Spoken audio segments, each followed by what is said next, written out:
So we've been hearing a lot about this farmers bill. Could you please explain that to us? Sure. Well, there are two ways to look at that, right? When you talk about farmer bills, you keep hearing these buzzwords: APMC, MSP, contract farming, whatnot, right? But let's go back in history a little, or rather, let's say current situation as well. Do you realize that there are 45% workforce involved, but generating only 15% of GDP for India? You remember those old Kota Raj, 1991 economic reform? That's exactly why we need reform, farmers reform.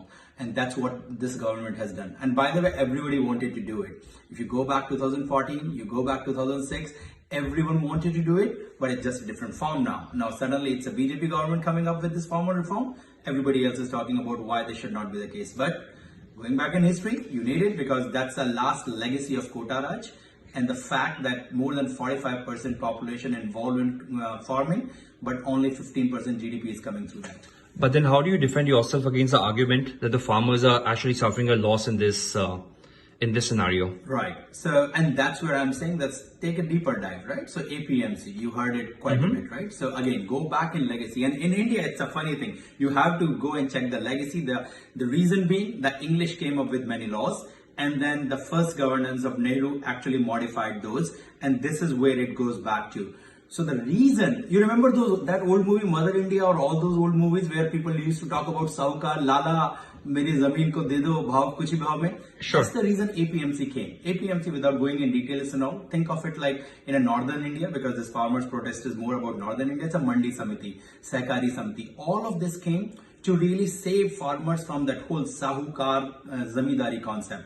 So they created a mandi where a farmer can go without really being bothered by zamindars or Sahukars and really going to their farm and sort of stealing their lands in the name of borrowing money and all that. So they created this mandi where anybody and everybody will go.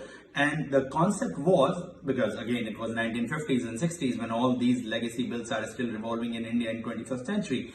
But there was no easy means. You cannot go from a city to city. It was very difficult to commute. So they created these pockets called APMC, the mandis and all, where farmers can go and they can sell their concept. So that's what it's all about when it comes to APMC and mandis and all. Does it make sense? Kind of, right? So you feel that, okay, this government's doing it. Past governments would have also done it, just in a different format, right? And you don't think the damage to the farmers is going to be that deep that it will destroy the livelihood? Okay, so two parts to that. One is, let me literally address this issue. Let me address this issue by picking up the farmers from this northern green belt, as we call it, right? The Punjab, Haryana, and Western UP. If you go again in history, the whole green revolution of Indira Gandhi's time, right? So during that time, what Indian government created, because this after the war with China, after the war with and 65 war with Pakistan, we were literally running short on the main crop, the wheat, the rice, and all of these main, right? So we were running short on that, and at the same time we were coming up with green revolution.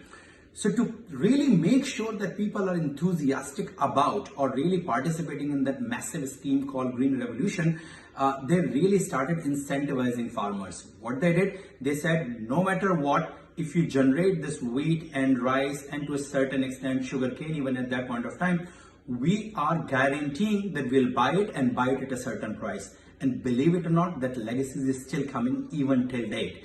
And the biggest beneficiary of that legacy is Punjab and Haryana. And that's why you see this farmers protest. Yes, politically now it's going all over the place. Can you believe it when you see Bihar?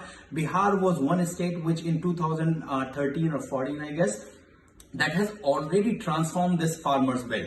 Maharashtra, another state, suddenly there are flags all over the place. Maharashtra is actually the brightest example, the shining example of what this farmers bill can achieve. So again, put this into a, let's say a Punjab, Haryana and certain pockets of Western UP community protesting, and there is a legacy why they are protesting, because 80% of their crops are already committed by government that they will buy it in a certain price. Rest of the country is not.